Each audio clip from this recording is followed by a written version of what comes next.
Live Ningizimu Africa licophe sehlakalo sekucala seligciwane le-monkeypox ngeluhlolo lolentiwe eLabolatory.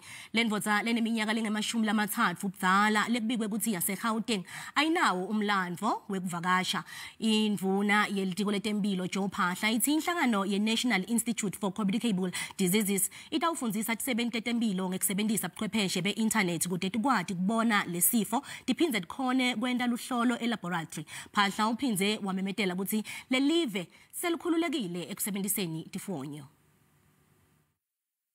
Bantu bakulive besolo bemandondolwane babuke elukhalweni bafuna kwati ngalesifo kanzinyalo sekuqinisekisiwe ukuthi lesifo se-monkeypox sesikhona kulelive.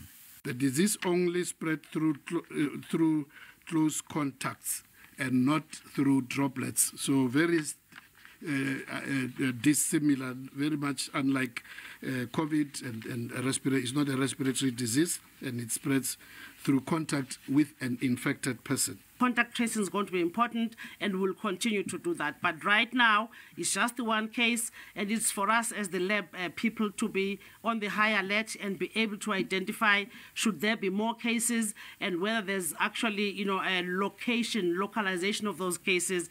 But I really just want to assure everybody that, especially also with with everything that we have learned from COVID-19, when we're looking at the laboratory infrastructure, we've got all that it takes to be able to monitor any other new infections that might be arising. Elutsabeni kulandzelo kwemitsetfo nobe imigomo yokutama kulusana COVID-19, vanhu bakulive sebavumelekile kuhamba bangafaki tifonyo njengoba sehlile sibalo sebantu abasulela nge-COVID-19 nalabangena etibhedlela kanye nalabashona ngayo.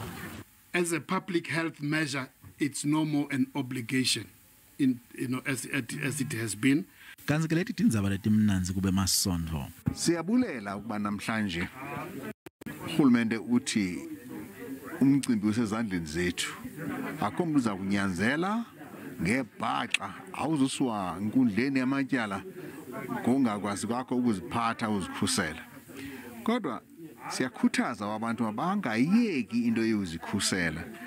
Mabayambathe lento ivala ukuphefumulela abanye abantu. Noma kunjalo lelisonto lichithele abantu bakulelive ukuthi sibeke nokufaka tifonyo.